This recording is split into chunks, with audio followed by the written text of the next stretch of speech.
Magsisimula ang pangatlong chapter sa mga hunter na nag-uusap habang binabaybay nila ang pangalawang lagusan. Wika nga ng isa ay parang masyado ng malalim yata ang nilalakbay nila. Napatanong ang isa kung gaano na ba sila katagal naglalakad. Sumagot ang isa na nasa 40 minuto na silang naglalakad. Nagsasara nga daw ang dungeon mga 1 oras matapos matalo ang boss at may 20 minutos sila para makabalik o makalabas ng dungeon pag natalo nila ang boss. Humingi ng tawad si Jinwoo kay Johi na patanong ang dalaga kung para saan. Sagot ni Jinwoo ay dahil sa kanyang pagboto na pasukin ang pangalawang lagusan ay napilitan itong sumama dito. Tugon ni Johi na okay lang at wag siyang mag-alala sa kanya. Napatanong si Jinwoo kung sigurado ba talaga ito. Galit na naiinis na tugon ni Jiho na sa totoo lang hindi talaga ako okay. Galit na tugon ni Johi na nawawala ka na ba sa sarili mo. Kung nasaksak ka lang ng mas taas ay siguradong maghihingalo ito dahil magkakabutas ito sa puso niya. Katulad ng mga braso at hita mo na nahirapan nga itong gamutin ang mga pinsalang natamo nito. Masyado kang pabaya. Bakit nakuha pa daw nitong pumayag? Baka daw nabagok ni Jinwoo ang kanyang ulo. Galit na tugon ng dalaga kay Jinho. Humingi naman ng tawad si Jinho habang iniisip nito na kaya ayos lang siya ngayon ay dahil isang birang killer si Johi at malaki ang utang na loob nito sa dalaga. Napatanong ang dalaga kung talaga nga bang humihingi ito ng tawad at sagot ni Jinwoo na oo. Napabuntong hininga ang dalaga. At sinabing kung talaga nagigilty ito ay ilibre na lamang siya ng pagkain minsan.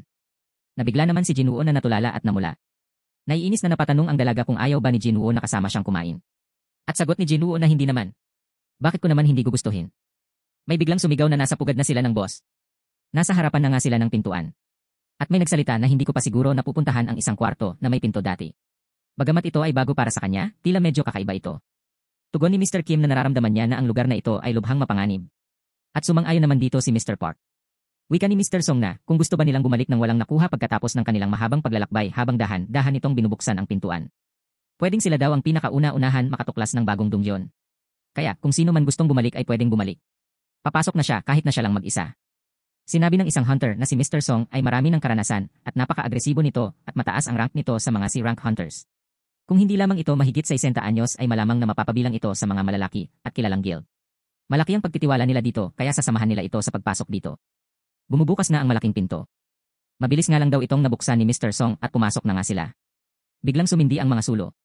Napahanga nga ang mga ito sa nasaksihan sa loob ng kwartong ito at nagsuwestyon na maghati sila sa iba't ibang grupo para galugarin ang kwartong ito. Napansin nilang mukhang matagal na nga itong hindi napupuntahan dahil sa kasalukuyang itsure nito. Medyo natatakot nga ang mga ito sa mga batong statwa na naririto. Ang bawat isang statwa ay may iba't ibang hinahawakan. Sa dami nga daw ng mga statwa ay nakakatakot na itong pagmasdan. Pakiramdam nila ay may nagmamasid sa kanila. Wika ng isa ay wag naman daw silang takutin. Namangha sila sa isang napakalaking statwa at napatanong na hindi naman siguro ito ang boss. Wika ng isa ay isa statwa nga lang naman daw ito. At wika ni Jinwoo ay ito nga lang daw ang pinakamalaki sa lahat. Sabi ng isa ay wala daw itong nakikitang magic beast. At nagtataka nga sila na wala nga daw kahit isa. Nagulat ang isa. At napatanong dahil sa nakita nitong isang divination circle. Tinawag si Mr. Song upang tingnan ang nakita nilang mga kasulatan. Dito nga ay ang isang statwa na may hawak na batong tableta. Napatanong nga ang isa kung isa ba itong inskripsyon ng runic. Tiningnan nga ito ni Mr. Song at ang nakasulat dito ay mga utos ng templo ng Kartenon. Ang unang kautusan ay sambahin mo ang Diyos. Ang pangalawa, ikaw ang magpupuri sa Diyos. Tinawag ni Johi si Jinwoo. Ang pangatlo ay patunayan mo ang iyong pananampalataya.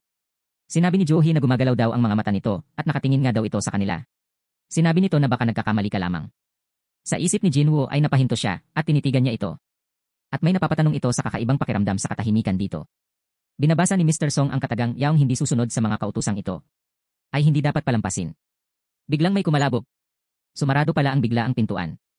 Natakot sila sa pangyayaring ito. At ang isang hunter ay nagsabing sinubukan niyang habaan ang kanyang pasensya pero nasa sukdulan na daw ito. Dapat daw hindi na sila pumunta sa pinabayaan ng Diyos na Dongyeon sa una pa lang. At aalis na nga ito habang sinabing kunin niyo na lahat ng mga boss at kayamanan at wala na itong pakialam. Nasa pintuan na nga ito at nagwika ng good luck para sa mga kasamahan. Takot na nakatingin si Mr. Song. Sumigaw na tumigil ka. Huwag mong hawakan ang pintuan. Bigla na lang may umugong na napakabilis. Tumalsik ang mga dugo sa pintuan. At makikita ang isang dugo ang armas. Sa isang wasiwas ay nawala ang ulo ng hunter na gustong buksan ang pintuan.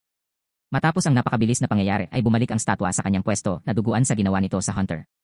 Gulat na gulat ang lahat dahil sa pangyayari. Dahil gumalaw ang statwa at napatanong kung kakalabanin ba nila ang mga statwang ito. Balisa si Jinwoo at takot na takot naman si Johi sa nasaksihan nito. At napaisip nga ito kung totoo ang sinabi ni Johi sa kanya kanina ay ibig sabihin lamang na lumingon ito sa pinakamalaking statwa. At nakita niyang nakatingin din ang malaking statwa sa kanya. Dahil dito ay takot na takot at namumutla si Jinwoo. At dito nagtatapos ang pangatlong chapter ng Solo Leveling. Maraming salamat.